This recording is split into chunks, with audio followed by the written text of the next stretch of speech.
So, Jim, before the commercial break, we were talking about industry disruption and whether that's a good thing or a bad thing.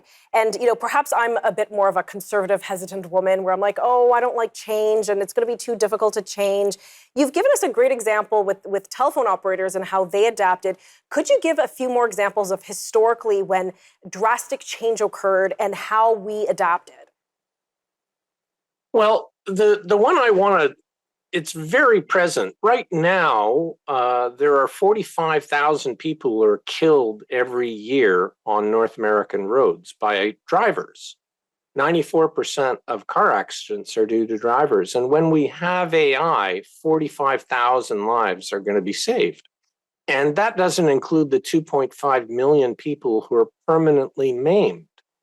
So there are huge benefits to AI, but if you're looking at job loss, there aren't going to be as many people jamming up emergency rooms with broken limbs or cracked skulls, or there aren't going to be as many people in mortuaries. So there's just change, and we have to say what are the great things about it and what are the not so great things. Wherever there is something that is dirty, dull, or dangerous, we're having trouble finding people right now to do it. So anything that's dull will get automated because companies can't find entry-level workers who are willing to work for a minimum wage to take, say, orders at McDonald's.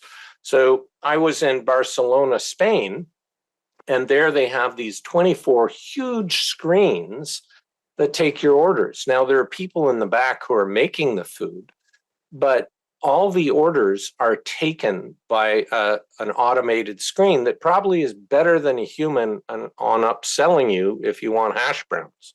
No, that's a good point. I don't know if you eat hash browns, Tanya, or not. I do. Actually, I like that.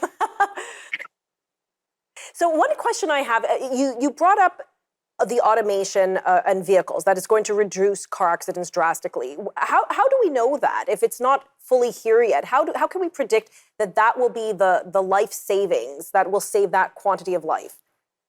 Well, if you look at the data that Tesla vehicle owners have driven billions of miles, and when you look at the data, they have 85% fewer accidents per million miles traveled compared to vehicles that have no autonomous features.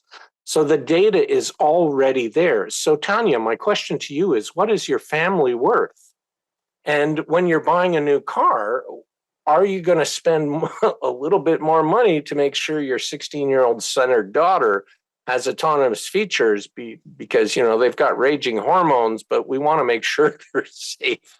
But come home at night. And I appreciate that. And I'm glad you brought it to a personal level. But then I would counter and said, well, how can I trust the AI? How can I trust the computer that they will always make the best judgment call when I think I might have the best judgment in a situation? So this is inevitably what AI people who are concerned say. Well, imagine a choice between killing a little old lady or between killing a class of 20 children who are 3 years old. Which do you choose? Or do you drive yourself into a telephone pole and kill yourself? Now, the thing is that people are making, if it's not an AI making that choice, it's a person making the choice. And if you give it only one of three things, in other words, a choice will be made regardless of whether it's a human or an AI doing it. And the AI is able to react faster. I have a friend who has an Alfa Romeo, and he has an autonomous braking feature in it. And I was driving with him. I was in the front seat. And the car in front of us jammed its brake on. Maybe a squirrel ran across the road or something. I don't know. But it was totally unexpected. There was no reason for it. And bam, we almost hit him. But the autonomous braking feature stopped his car short. Wow. So that $700 feature saved him a $3,000 fender bender and his insurance company docking him, right? And maybe his premiums would have gone up forever. So you've been on a plane, Tanya. They use autonomous systems. autopilot. Right. Like it's just we don't realize that AI is already embedded into our society. We just don't see it with the credit card fraud reduction, for instance. Okay, we only have about 10 seconds left. What can I do mentally to better adapt for AI? Well, first off, don't watch The Terminator or Matthew Broderick's War Games. It's a very dystopian view that Hollywood sometimes sells to us. Okay.